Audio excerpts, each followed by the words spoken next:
ہمیں موسٹلی زیادہ تر جو ہیں وہ معاشی عوامل کار فرما نظر آتے ہیں، کیونکہ اس میں حکومت جو ہے یہ یا ریاست جو ہے وہ یہ فرق ختم کرنے میں کامیاب نہیں ہوتی۔ امیر امیر تر ہے اور غریب غریب تر، دونوں ہیوز اور ہیوز ناٹ کا جو فرق ہوتا ہے وہ تفاوت یا وہ ڈفرینس اتنا بڑھ جاتا ہے کہ وہ اس کو اب کور کرنا کسی کے بس کی بات ہی نہیں رہتی۔ اور اب اس میں یہ بات بھی ایک فرق واضح رکھنا چاہیے کہ وہ جو امیر تر اور غریب تر کا فرق ہے، امیر تر جو ہیں ان کی تعداد کم ہے، تھوڑی ہے، اور جو غریب تر ہیں ان کی تعداد بہت بڑی ہے، اور جب وہ اٹھ کھڑے ہوتے ہیں تو پھر انقلاب کے علاوہ کوئی دوسرا راستہ باقی نہیں بچتا۔ ارسطوٹل اس سلسلے میں ایک اور کاز بھی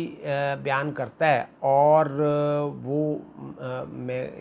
یہاں یہ کہوں گا کہ وہ بہت انٹرسٹنگ ہے۔ وہ یہ کہتا ہے کہ جب معاشرے میں اتنا بڑا فرق ہوتا ہے ہیوز اور ہیوز ناٹ کا، یعنی امیر تر کا اور غریب تر کا، تو اس میں جو مڈل کلاس ہے اس کا وجود بالکل ختم ہو جاتا ہے۔ یعنی مڈل کلاس کا معاشرے میں نہ ہونا بھی انقلاب کا باعث بنتا ہے۔ دنیا کے اکثر معاشروں میں جب اس طرح تفاوت بڑھتی ہے امیر اور غریب کے درمیان تو مڈل کلاس ختم ہو جاتی ہے، جبکہ مڈل کلاس کا فائدہ یہ ہے کہ وہ اپر کلاس اور لوور کلاس کے درمیان ایک بفر سٹیٹ کا کردار ادا، ایک درمیانی، ایک پل کا، ایک برج کا کردار جو ہے وہ ادا کرتی ہے۔ تو جب یہ کلاس درمیان سے ہٹ جاتی ہے، غائب ہو جاتی ہے، ناپید ہو جاتی ہے، تو پھر اس ہیوز اور ہیوز ناٹ کے درمیان جو تصادم ہے وہ اس کا ہونا ایک فطری عمل ہے، جس کا نتیجہ کیا نکلتا ہے؟ معاشرہ عدم استحکام کا شکار ہو جاتا ہے، افراتفری اور لاقانونیت بڑھتی ہے، چھینا جھپٹی ہوتی ہے، اور قانون نام کی معاشرے میں کوئی چیز نہیں ہوتی، اور پھر جس کے جو ہاتھ آتا ہے وہ اسی کا ہی ہوتا ہے۔ اور اسی لیے ارسطوٹل یہ کہتا ہے کہ معاشرے میں مڈل کلاس کا نہ ہونا بھی انقلاب کا باعث بن سکتا ہے۔ اب یہ تو تھی کچھ کامن کازز، اب ہم کچھ پرٹیکولر کازز کی بات کرتے ہیں، اور اس سلسلے میں ارسطوٹل جو ہے وہ یہ کہتا ہے کہ بعض اوقات حکمران جو ہیں وہ اپنے کچھ پسندیدہ لوگوں کو غیر معمولی فوائد باہم پہنچاتے ہیں، ان کو فیسیلیٹیٹ کرتے ہیں، ان کو مراعات دیتے ہیں، اور ان کو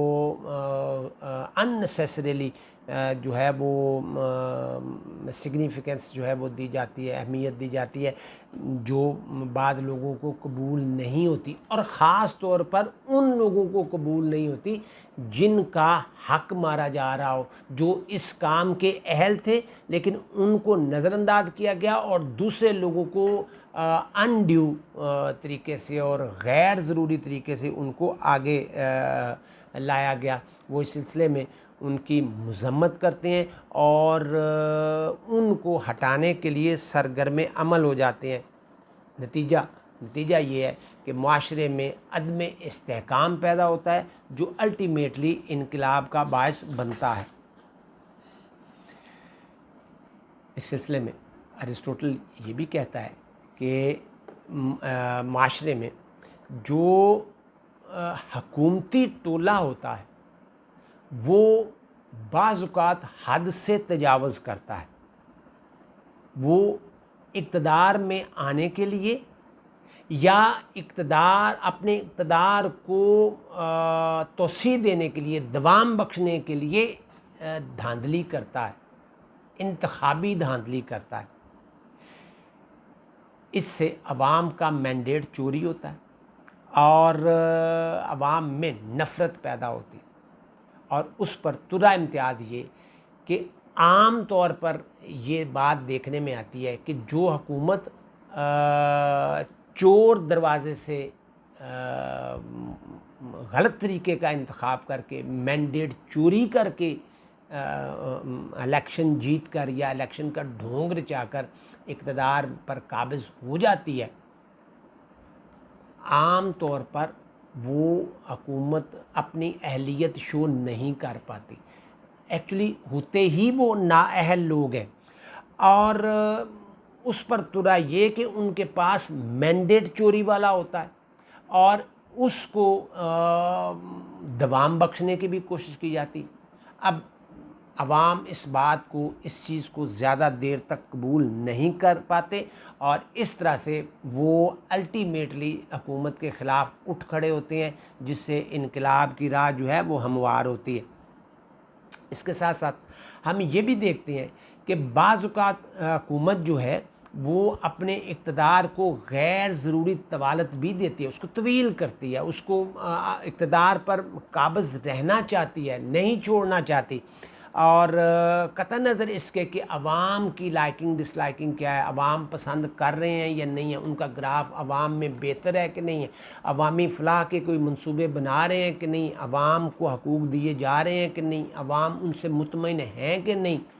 یہ ان کے پیش نظر کچھ نہیں ہوتا۔ ان کا مقصد صرف اور صرف یہ ہوتا ہے کہ ان کے اقتدار کو طوالت ملے، ان کے اقتدار کو دوام ملے، الٹیمیٹلی ان کا مقصد یہ ہوتا ہے کہ وہ اقتدار سے چمٹے رہیں، حالانکہ وہ ان کی پالیسیاں عوامی پالیسیاں نہیں ہوتی، وہ ان کے کام عوامی فلاح و بہبود کے کام نہیں ہوتے، وہ اپنی غیر ضروری پالیسیوں کے نفاذ کے لیے اپنی من مانی کرتے ہیں، اور جو ان کے راستے میں آتا ہے ان پر تشدد کیا جاتا ہے، ان کی آواز کو بند کیا جاتا ہے، اور ان کو راستے سے ہٹانے کی کوشش کی جاتی ہے، جس میں وہ وقتی طور پر تو کامیاب ہو جاتے ہیں یا ہو سکتے ہیں، لیکن اندر ہی اندر لاوا پکتا رہتا ہے۔ اور ذرا پھر پیچھے چلے جائیں، جو میں نے اقسام بیان کی، اس میں اگر آئینی طریقے سے آئین کے اندر رہتے ہوئے اگر تبدیلی ہو جائے تو وہ تو کانسٹیٹیوشنل چینج ہو گئی، لیکن اگر اس کانسٹیٹیوشنل چینج کا راستہ روکا جائے تو پھر وہ ایک خوفناک انقلاب کا پیش خیمہ ہو سکتا ہے، اور وہ بلڈ ریولوشن بھی بن سکتا ہے۔ ارسطوٹل ایک پرٹیکولر کاز اور بھی بیان کرتا ہے، اور وہ یہ ہے کہ ریاست میں جب عہدوں اور اعزازات کی تقسیم ہوتی ہے، وہاں میرٹ کا خیال نہیں رکھا جاتا، اس تقسیم میں بہت زیادہ بد احتیاطی کی جاتی ہے، بدعنوانی کی جاتی ہے، اقربا پروری کی جاتی ہے، اور بعض اوقات رشوت ستانی بھی کی جاتی ہے، جس سے عہدوں کی بندر بانٹ ہوتی ہے، اور یہ ریاستی نظام کو کمزور کرتی ہے، ادارہ جاتی نظام کو کمزور کرتی ہے، اور ریاست کے نظام کو الٹیمیٹلی درم برم کر کے رکھ دیتی ہے۔ ارسطوٹل یہ کہتا ہے کہ وقتاً فوقتاً ریاست میں کچھ چھوٹی چھوٹی معمولی نوعیت کی تبدیلیاں ہوتی رہتی، اور وہ حکمران طبقہ جو عوامی جو خیالات ہیں، احساسات ہیں، یا عوام کے اندر جو ایک ٹیمپریچر ہے، اس کو محسوس کرنے میں ناکام رہتا ہے، یا دوسرے الفاظ میں ہم یہ کہہ سکتے ہیں کہ جان بوجھ کر اس کو نظر انداز کر دیا جاتا ہے، اگنور کیا جاتا ہے، اگرچہ بظاہر یہ معمولی نوعیت کی چینجز جو ہیں وہ ہوتی ہیں، لیکن یہی چینجز جو ہیں یہ بعض اوقات ایک بہت بڑے طوفان کا پیش خیمہ بھی ثابت ہو سکتی۔ حکمرانوں کو اپنی آنکھیں کھلی رہنی چاہیے، اور عوام کے درمیان یا عوام کے اندر یہ جو معمولی نوعیت کی چینجز آتی ہیں، رونما ہو رہی ہیں، ان کو نظر انداز نہ کیا جائے، ان کو ایک ان کی حدت کو، ان کی حرارت کو محسوس کیا جائے، کہیں ایسا نہ ہو کہ دیر ہو جائے اور پھر یہ ایک بہت بڑے انقلاب کی طرف گامزن ہو جائے۔ ارسطوٹل یہ بھی کہتا ہے کہ اداروں کے درمیان جو باہمی تصادم ہے یہ بھی ریاست کو کمزور کرتا ہے اور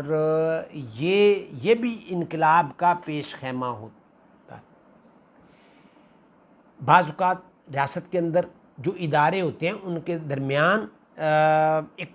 اختیارات کی جنگ ہوتی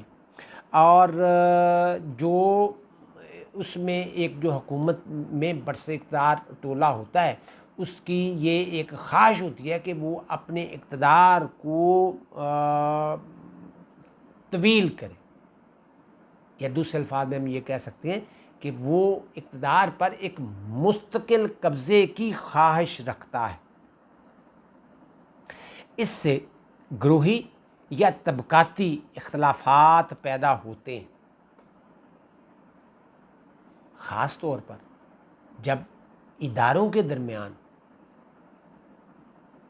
اختیارات کے حوالے سے یہ صورتحال ہو اور یہ صورتحال ایک جنگ کی شکل اختیار کر جائے اور اس میں ایک گروپ بندی ہو جائے، کچھ لوگ جو ہیں وہ ایک ادارے کے ساتھ ہیں، کچھ جو ہے وہ دوسرے ادارے کے ساتھ، تو اس کو ہم ایک جو ہے وہ طبقاتی کشمکش بھی کہہ سکتے ہیں۔ اگر اس کی روک تھام نہ کی جائے تو اس میں وسعت پیدا ہوتی چلی جاتی ہے اور یہ وسعت جو ہے وہ ایک بہت بڑے تصادم کی شکل اختیار کر لیتی ہے۔ یہ تصادم، اس کو آپ سول وار کہہ لیں، اداروں کی جنگ کہہ لیں یا جو بھی کہہ لیں، الٹیمیٹلی اس کا نقصان جو ہے وہ ریاست کو ہوتا ہے اور پھر یہ انقلاب کا پیش خیمہ ثابت ہوتی۔ ارسطوٹل ایک اور بات کی طرف بھی توجہ دلاتا ہے اور وہ یہ ہے کہ ملکی اداروں میں غیر ملکی جو فارنر لوگ ہیں ان کی مداخلت، غیر ملکی جو ہے یہ فارنر آہستہ آہستہ ملکی اداروں تک رسائی حاصل کرتے ہیں، بعض اوقات سیاسی اداروں، بعض اوقات یہ فنانشل اداروں کی، بعض اوقات یہ جوڈیشل معاملات میں، تو اس طرح سے ان کی یہ جو ہے وہ اثر و رسوخ بڑھتا ہے اور آہستہ آہستہ یہ ان کی پینیٹریشن جو ہے وہ بڑھتی چلی جاتی ہے اور ایک وقت آتا ہے جب یہ فارنرز جو ہیں یہ ان اداروں کو مقامی لوگوں کے خلاف استعمال کرتے ہیں اور ان میں یعنی ان مقاصد میں آپ یہ کہہ سکتے ہیں کہ ان کے اپنے مذموم مقاصد جو ہیں وہ کار فرما ہوتے ہیں۔ بعض اوقات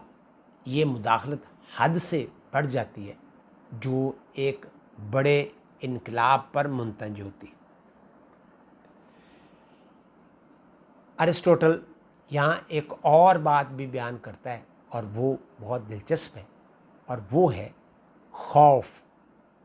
انقلاب کی ایک بڑی وجہ لوگوں کا خوف بھی ہوتا ہے، معاشرے میں ایک انجانہ خوف، عدم اطمینان، ہر بندہ دوسرے بندے سے خوف زدہ ہے، ڈرا ہوا ہے، سہما ہوا ہے، معاشرے میں بے چینی ہے، اضطراب ہے، عدم اطمینان ہے۔ یہ صورتحال انفرادی سطح سے اجتماعی سطح تک پھیلتی ہے اور اس کی جو ایک بڑی وجہ ہے وہ معاشرے میں معاشی ناہمواری ہے۔ دوسری بڑی وجہ جو ہے وہ معاشرے میں رول آف لا کا فقدان ہے، اداروں کا تصادم ہے، اداروں کی من مانی ہے۔ لوگوں کو ان کے حقوق نہیں ملتے، ان کو غصب کیا جاتا ہے، چھینا جاتا ہے، اور جو آواز بلند کرتا ہے اس کی آواز جو ہے وہ دبا دی جاتی ہے۔ معاشی عدم مساوات جو ہے، اس میں یہ بات کہوں گا، تو جب معاشی عدم مساوات ہوگی، یعنی امیر اور غریب کے درمیان ایک بہت بڑا فرق ہوگا، تو جب اس کو آرام سے اس بھوکے کو روٹی نہیں ملے گی تو کیا کرے گا؟ وہ ڈیفینیٹلی چھیننے کی کوشش کرے گا، جس سے معاشرے میں اس نے بھی تو معاشرے میں زندہ رہنا ہے، تو معاشرے میں زندہ رہنے کے لیے، اپنے بال بچوں کا پیٹ پالنے کے لیے، ان کی بھوک ختم کرنے کے لیے، اگر اس کو آسانی سے روٹی نہیں ملتی تو پھر ظاہر ہے وہ چھینا جھپٹی کرے گا، جس سے معاشرے میں انتشار پیدا ہوگا، افراتفری ہوگی، لا قانونیت ہوگی، کوئی بھی محفوظ نہیں رہے گا، جس کا نتیجہ کیا نکلے گا؟ معاشی عدم استحکام، اور پھر سیاسی عدم استحکام، اور پھر انقلاب۔ تو یہ وہ چند پرٹیکولر کازز ہیں جو ارسطوٹل نے بیان کی ہیں، اور یہ بیان تو ارسطوٹل نے کی ہیں، لیکن اگر ان کازز کو آج بھی ہم دیکھیں، آج کے تناظر میں دیکھیں، تو ہمیں کئی جگہوں پر یہ آج بھی ایک زندہ مثال کے طور پر نظر آتی ہیں۔ اس کے بعد ہم ارسطوٹل یہ بات بیان کرتا ہے کہ مختلف جو حکومتیں ہیں ان میں انقلاب کی مختلف وجوہات ہوتی ہیں۔ جو کلاسیفیکیشن آف اسٹیٹس بیان کی گئی تھی، اس میں ارسطوٹل نے بادشاہت کا، منارکی کا ذکر کیا، پھر ارسٹوکریسی کا ذکر کیا، پھر پولیٹی کا ذکر کیا، تو اس طرح سے ان کی وہ اپنی اپنی وجوہات بھی بیان کرتا ہے۔ یعنی بادشاہت قائم ہوتی ہے، سب سے پہلے منارکی جس کو ہم کہتے ہیں، تو منارکی جو ہے وہ ایک منارک جو ہے وہ بڑا ہر دل عزیز ہے، سخاوت اس کا ترا امتیاز ہے، مہربان ہے، رحم دل ہے، تو لوگ آرام سے، سکون سے، چین کی بانسری بجا رہے ہیں، اور وقت جو ہے وہ گزر رہا ہے۔ لیکن یہی منارکی جب اس طرف آتی ہے، قومی مفاد کی بجائے ذاتی مفاد پر آتی ہے، اس میں پھر کیا ہوتا ہے کہ لوگوں کو خاص طور پر نشانہ بنایا جاتا ہے، معزز شہریوں کی توہین کی جاتی ہے، ان کے ساتھ تضحیک امیز رویہ رکھا جاتا ہے۔ اس طرح سے یہ ایک نامناسب جو ہے وہ طرز حکومت کے طور پر سامنے آتا ہے۔ اس میں جو خاص بات ہے وہ ان کا ظلم و ستم ہے، ظلم و جبر ہے، اور تشدد امیز رویہ ہے۔ ہمسایہ ریاستوں کے ساتھ تعلقات خوشگوار بنانے کی بجائے ان کے ساتھ جو ہے وہ ایک لڑائی جھگڑے والی صورتحال جو ہے وہ رکھی جاتی ہے۔ اب ساتھ جو ہمسایہ ریاستیں ہیں ان میں ایک بہترین نظام چل رہا ہو، معاشرتی سیاسی حالات بہترین ہوں، تو اس سے لوگوں میں ایک احساس کمتری پیدا ہوتا ہے، ایک احساس محرومی پیدا ہوتا ہے کہ وہ قریب کی جو ریاستیں ہیں ان کو دیکھتے ہیں، ان کی ترقی دیکھتے ہیں، ان کے معاملات دیکھتے ہیں، فلاح عامہ کے کام دیکھتے ہیں، تو پھر اپنی طرف دیکھتے ہیں تو وہ پھر احساس محرومی کا شکار ہو جاتے ہیں، جس سے ایک خرابی کی شکل پیدا ہوتی ہے، اور لوگوں کے دل میں نفرت پیدا ہوتی ہے جو عدم استحکام کا باعث بنتی ہے، اور الٹیمیٹلی انقلاب کی طرف جاتی ہے۔ اسی طرح سے جو ارسٹوکریسی قائم ہوئی اس کا مقصد یہ تھا عوامی فلاح و بہبود، لیکن جب ارسٹوکریسی اپنے معاملات کو درست سمت رکھنے میں کامیاب نہ ہوئی تو پھر دوسری طرف کیا ہوتا ہے، پھر چند سری حکومت قائم ہوئی جس کو اولیگارکی کہتے ہیں، اور اس کا کام جو ہے اس نے کیا اختیار کیا کہ وہ اپنے لوگوں کو نوازنا شروع کر دیا، اعزازات جو ہیں وہ دولت کی غیر منصفانہ تقسیم جو ہے وہ شروع ہو گئی،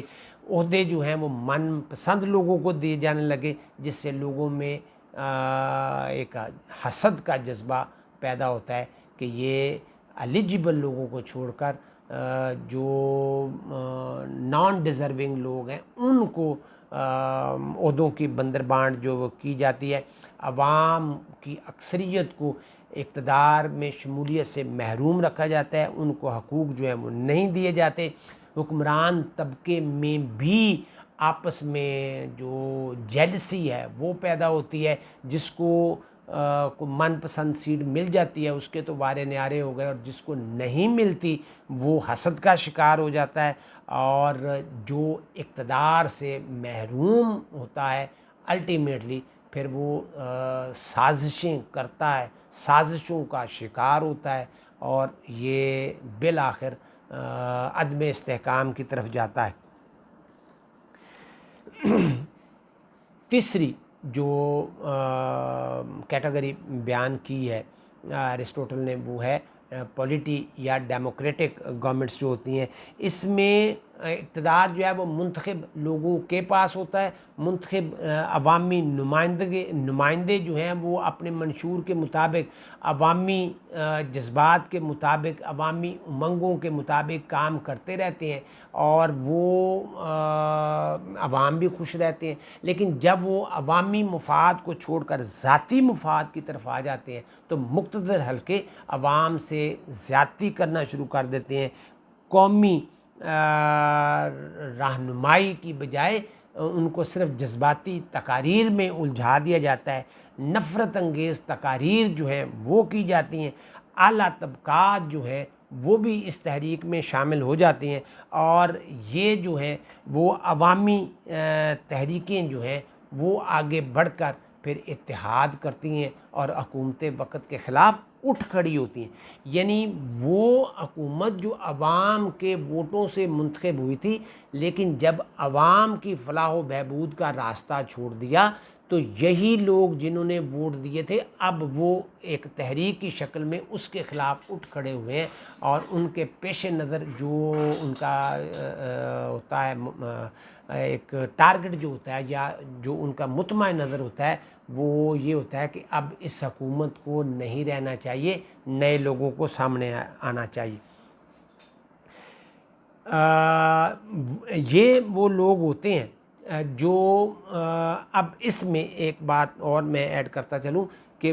اس میں وہ مفاد پرست لوگ بھی ہوتے ہیں جو جن کے پیش نظر یہ ہوتا ہے کہ اس جو برسکدار ٹولہ ہے اس سے نجات حاصل کی جائے، اور عوامی جذبات کو سیڑھی بنا کر ان کے جذبات کو کھیلتے ہوئے ہر جائز و ناجائز طریقے سے اقتدار پر قبضے کی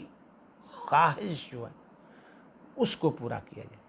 اور اس کے لیے اقتدار چور راستے سے کوششیں جو ہیں وہ کی جاتی ہیں، اور بعض اوقات اس میں کامیابی ہو بھی جاتی ہے، بعض اوقات کامیابی نہیں بھی ہوتی، اور بعض اوقات ایسی صورتحال بھی ہوتی ہے کہ جو برسکدار ٹولہ ہے اس کو تو اقتدار سے بے دخل کر دیا، لیکن جس ٹولے نے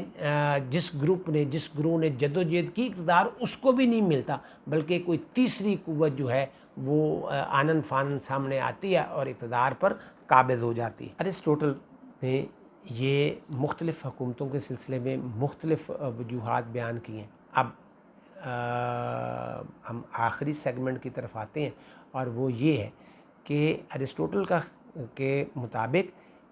ان انقلابات کی روک تھام کیسے ممکن ہے، کیسے اس کو پریونٹ کیا جا سکتا ہے، کیسے اس سے بچا جا سکتا ہے، اور اس سلسلے میں ایرسٹوٹل مختلف سجیشنز دیتا ہے، مختلف طریقے سے ایڈوائز کرتا ہے کہ ان انقلابات کی روک تھام کی جا سکتی ہے، ان سے بچا جا سکتا ہے، لیکن اس کے لیے کیا کرنا چاہیے؟ اس کے لیے نمبر 1، امیر اور غریب کے درمیان جو ایک وسیع خلیج قائم ہو گئی ہے اس خلیج کو ختم کیا جائے، اور اس خلیج کو ختم کرنے کا بہترین طریقہ یہ ہے کہ معاشرے میں مڈل کلاس جو ہے اس کو ریوائیو کیا جائے، اس کو آگے لایا جائے، یعنی جو امیر اور غریب کے درمیان ایک بفر زون ہے، ایک برج ہے اس کو قائم کیا جائے، اور یہی جو مڈل کلاس ہے یہ ان دونوں طبقات کے درمیان ایک پل کا کردار جو ہے وہ ادا کرتی ہے، اور اس کو فروغ دینے کی ضرورت ہے۔ اس کے علاوہ ارسطوٹل کا خیال یہ ہے کہ نظام تعلیم کو بہتر بنایا جائے، لوگوں کی ایسا نظام تعلیم بنایا جائے جو معاشرتی ضروریات اور موجودہ حالات سے مطابقت رکھتا ہو، ان کے درمیان ہم آہنگی ہو۔ یہ نہ ہو کہ معاشرتی حالات کچھ تقاضا کر رہے ہیں، سیاسی حالات کچھ تقاضا کر رہے ہیں، اور تعلیمی نظام جو ہے وہ ایک الگ نوعیت کا ہے، وکری ٹائپ کا ہے۔ تو ایسا تو نہیں ہونا چاہیے۔ اگر ان چیزوں کی، ان مختلف سسٹمز کی ڈائریکشنز جو ہیں وہ مختلف ہوں گی تو پھر تباہی اور بربادی ہی مقدر ہوگی۔ اس کے انتہائی بھیانک اور خطرناک نتائج جو ہیں وہ سامنے آئیں گے، جس کے لیے پھر ذہنی طور پر تیار رہنا چاہیے۔ تو مقصد کیا ہے؟ ان کے درمیان ایک ہارمنی جو ہے وہ ہونی چاہیے، ایک طرح سے ایک ریلیشن شپ جو ہے وہ قائم ہونا چاہیے، تاکہ جو تعلیم یافتہ نوجوان فارغ التحصیل ہو کر آ رہے ہیں وہ قومی امنگوں اور جذبوں سے سرشار ہوں، وہ الگ اپنا ایک دنیا قائم کرنے کے چکر میں نہ ہوں۔ اس کے ساتھ ساتھ ارسطوٹل یہ بھی کہتا ہے کہ معاشرے میں جو معاشی عدم مساوات ہے، یعنی معاشیت میں یعنی ہر قسم کی عدم مساوات جو ہے اس کا خاتمہ ہونا چاہیے، اور اس کے لیے جو سب سے اہم چیز ہے وہ یہ ہے کہ حقدار کو اس کا حق ملے، اقربا پروری نہ ہو، رشوت ستانی نہ ہو، سفارش نہ ہو، بدعنوانی نہ ہو، اور پسند ناپسند کا خاتمہ ہو، یعنی right people for right jobs ہوں، معاشرتی اونچ نیچ کو ختم کیا جائے، مساوات کو معاشرے میں فروغ دینے کے لیے اس پر پوری تندہی سے، جاں فشانی سے اس کو عملی جامہ پہنایا جائے۔ اس کے لیے عملی اقدامات کیے جائیں تاکہ معاشرے میں یہ بے چینی، عدم اطمینان ختم ہو، اور دوسرے الفاظ میں ہم یہ کہہ سکتے ہیں کہ حقدار کو اس کا حق ملے۔ اس کے ساتھ ساتھ ہم اب اس کو تھوڑا سا خاص پرٹیکولائز بھی کرتے ہیں، اور وہ یہ ہے کہ معاشی عدم مساوات جو ہے وہ معاشرے میں بڑی خطرناک چیز ہے، اور یہ میں نے پہلے کہا کہ دنیا میں جتنے بھی انقلابات ہوئے موسٹلی ان انقلابات کے پیچھے معاشی یعنی اکنامک فیکٹرز جو تھے وہ کار فرما تھے۔ تو اس کے لیے ضروری ہے کہ معاشرے میں دولت اور املاک کی جو تقسیم ہے اس کو منصفانہ کیا جائے، ڈسٹریبیوشن آف ویلتھ جو ہے اس کو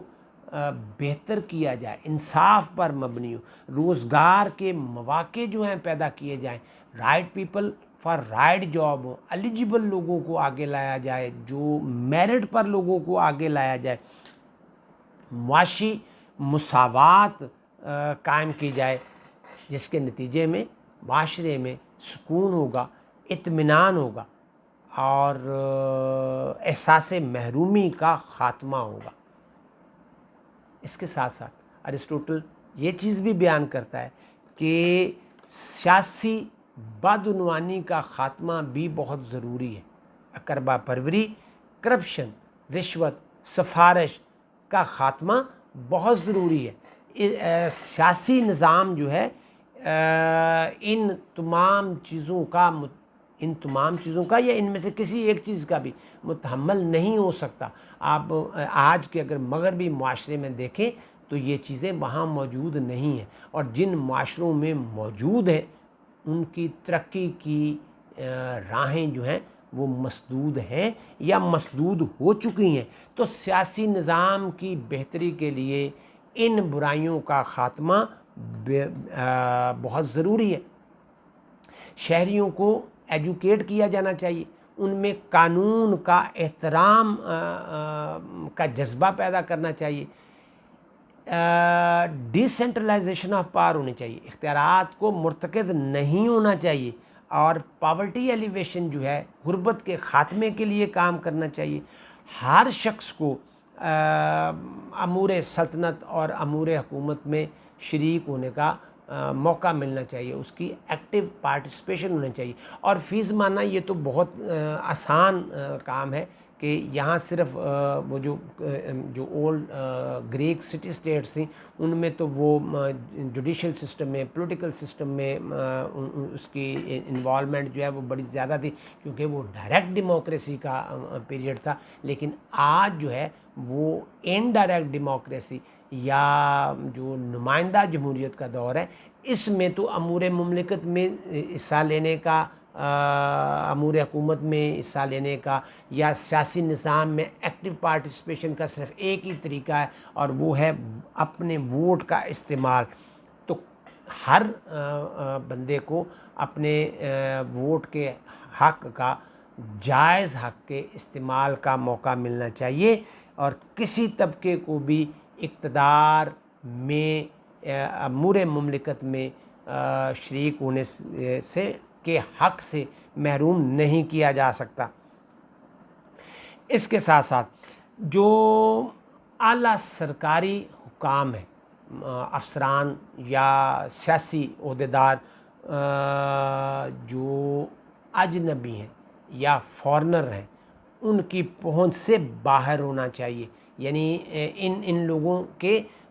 جو فارنرز ہیں ان سے روابط جو ہیں وہ نہیں ہونا چاہیے، تاکہ ایسا نہ ہو کہ وہ مختلف ذرائع، مختلف سورسز استعمال کرتے ہوئے اپنا اثر و رسوخ استعمال کریں اور پھر ان کو اپنے مذموم مقاصد کے لیے استعمال کریں۔ تو اس میں بھی ایک لائن جو ہے وہ ڈرا کرنی چاہیے اور ان کے درمیان فاصلہ ہونا چاہیے۔ اس کے علاوہ ارسطوٹل کا خیال یہ ہے کہ جب آپ ڈسٹریبیوشن آف پاور ہو یا اعزازات کی تقسیم ہو یا عہدوں کی تقسیم ہو، تو ایسا کرتے وقت بھی انصاف کے تقاضے جو ہیں وہ پورے کیے جائیں، حقدار کو اس کا حق دیا جائے، یہ تمام چیزیں جو ہیں وہ میرٹ پر کی جائیں، اور اگر ایسا نہیں کیا جائے گا تو پھر خرابی ہوگی۔ ارسطوٹل کا یہ نظریہ، تھیوری آف ریولوشن، اگر اس کے بارے میں یہ کہا جائے کہ یہ سائنسی بنیادوں پر قائم ہے تو یہ میرے خیال میں درست ہوگا۔ اس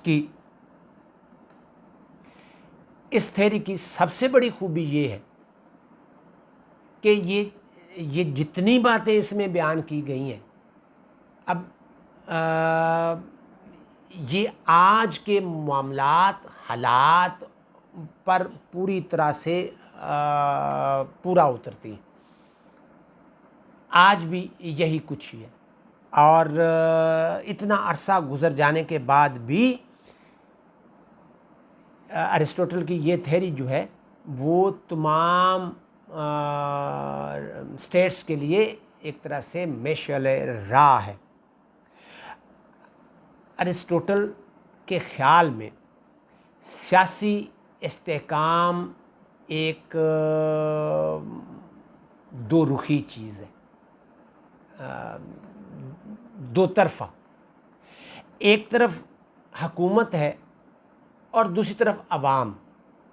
اور دونوں ہی اس کے ذمہ دار ہیں۔ ارسطوٹل کا خیال یہ ہے کہ اگر انقلاب کا، ریولوشن کا راستہ روکنا ہے تو پھر دونوں طرف سے کوشش کی جانی چاہیے، اور اس سلسلے میں